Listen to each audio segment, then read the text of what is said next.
Doctor of Philosophy graduates.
Ladies and gentlemen, the Chair of the Department of Government Politics, Mark Lischbach.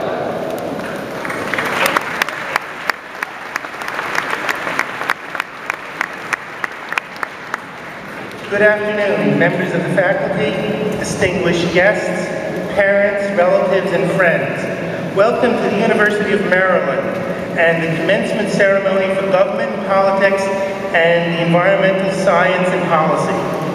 As the chair of the Department of Government and Politics, it is my pleasure to preside over our ceremony today. I am honored to congratulate each of you on your great accomplishments here at the University of Maryland. I am also honored that Craig Thompson, a government and politics alum, will be giving the keynote commencement address. To the class of 2010, this is your day. As you move on to the next stage of your lives, know that you are among the best and the brightest graduates this university has ever produced. You came to Maryland with the highest SATs and GPAs, and you leave with the best training in the behavioral and social sciences. This training has given you a deep appreciation for political, social, and economic institutions, our cultures, environments, and the complexity of human behavior. Your training has prepared you to look at the nature of the major policy problems that confront today's world. As you leave the department and university, take with you a state of mind that questions, explores, and celebrates who we are and who we may become. Engage the world as educated members of a global society, and work with each other to create a better and brighter future. And finally, never forget that as alumni, you remain a vital and integral part of the university. We look forward to hearing from you and about you as you venture into the world. So please, keep in touch. On behalf of the faculty and government, and the faculty of the Government and Politics Department, congratulations to the class of 2010 on your extraordinary accomplishments.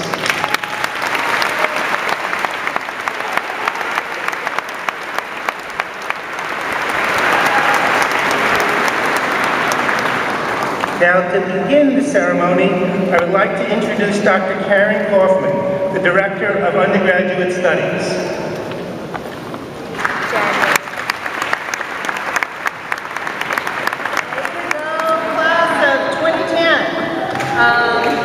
It is my great honor today to introduce our keynote commencement speaker, Craig Thompson. Craig, among other things, is a triple terp alumnus with undergraduate degrees in government and politics and Afro-American studies and a JD from the University of Maryland School of Law. As is noted in your program, Craig is a man of many accomplishments. He is a successful attorney who has lectured at many of the top law schools across the nation. He is a very accomplished businessman, a devoted family man, but he is also a widely recognized philanthropist who's contributed greatly not only to this university, where he serves on our board of trustees, but to the larger community. His list of accolades and accomplishments, some of which are included in your program, is far too long for me to list them here. But there is one thing I'd like to say about Craig Thompson, and that's that he should be a role model to each and every graduating student today. He's certainly done well in his professional life, but in addition to doing well, he's done an enormous amount of good for the university and for the larger community. Craig Thompson is a perfect example of what the University of Maryland aspires for in each and every one of our graduates and what we would love for you to become. Craig is a much sought after public speaker, but today we're the lucky ones because he chose to be with us. So please join me in welcoming Craig Thompson.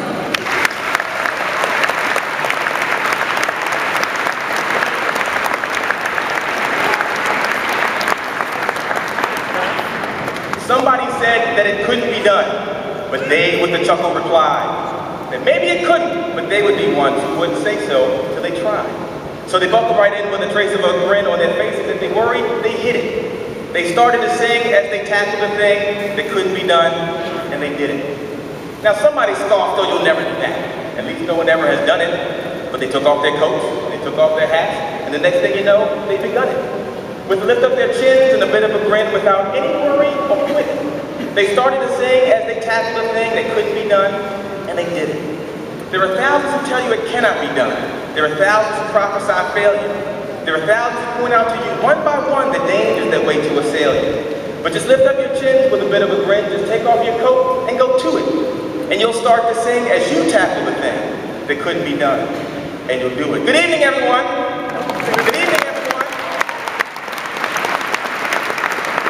And ladies and gentlemen, platform guests, friends and family, please join me once again in welcoming and congratulating and giving a crushing applause to the class of 2010.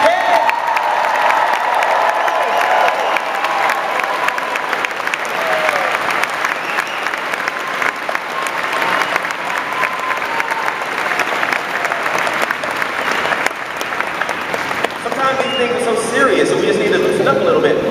I get a chance to travel quite a bit when I speak and also in my legal profession. And I took a trip to Atlanta, Georgia not too long ago. Georgia's in the house.